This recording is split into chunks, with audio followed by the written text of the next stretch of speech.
What's up, guys? Jameson Brandon here, and I wanted to talk to you about the upcoming crash. I want to talk to you about how you can be prepared and why you should not fall for the fear-mongering and all the bullshit that's being just spread around to really perpetuate this state of fear. First and foremost, you might be asking yourself, gosh, Jay, something's looking a little different. Yes, it is, my friends. Dyed my hair a little bit darker. I'm looking a little bit like a lumberjack. Don't be worried if you see me walking around with a, forward baseball cap and flannel and an axe, asking people if they need help chopping down bamboo trees. But anyways, let's focus on the topic at hand. So, how do you be prepared? First and foremost, everybody thinks this is like a thing now because you got Tony Robbins talking about this, you got Warren Buffett, he's been talking about this shit for the last couple years, Gary Vee's talking about it. Oh, there's a crash coming. First and foremost, the only reason why people don't like listening to something is because they fear it. Or there's some sort of projection going on around the things that they like or don't like.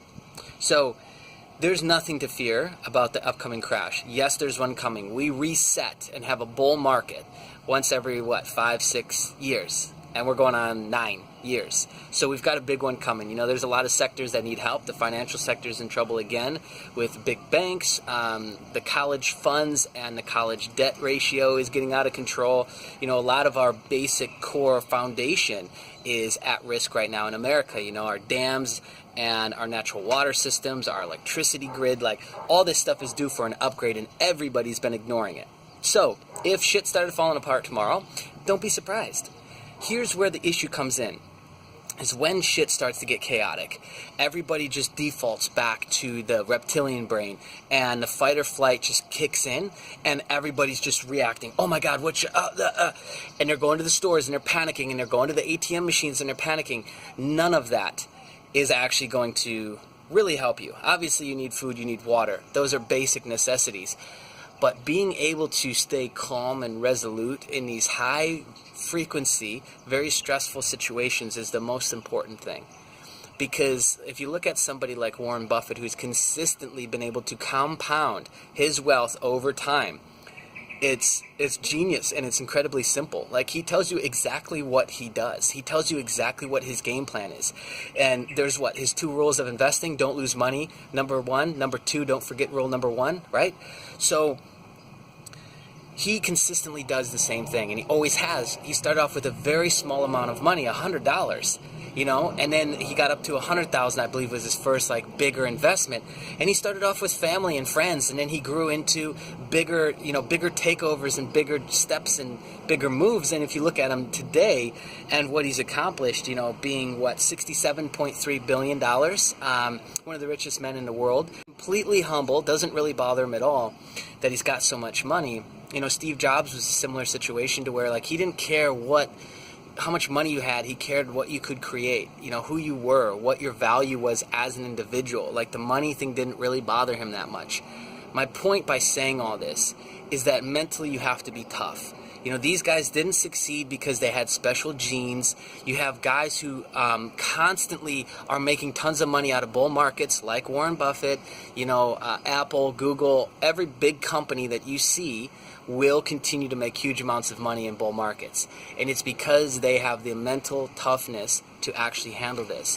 When stuff starts raising frequency-wise and they start getting itchy, they remember what they're doing. They remember the long-term play. They remember this is temporary. They remember the long-term ball. And they've got a lot of little pieces out there moving to where everything is moving forward on the board.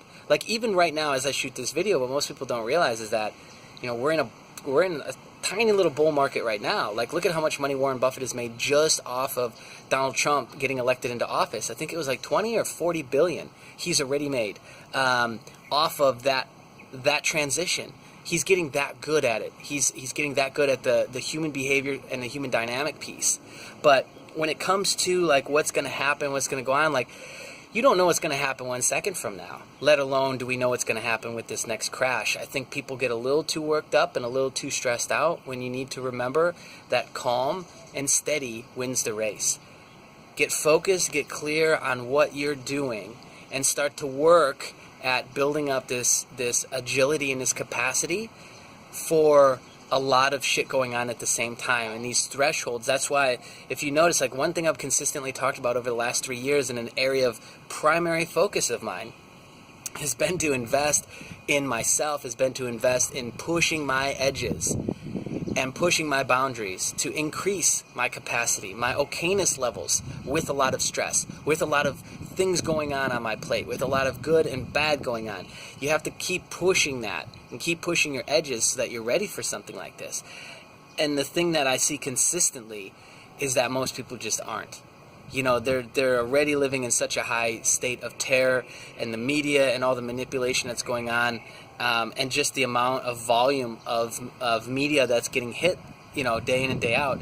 They're not doing well, and they're not coping very well with already what's going on. And as things increasingly get more challenging, let's say, you'll see those people doing even worse.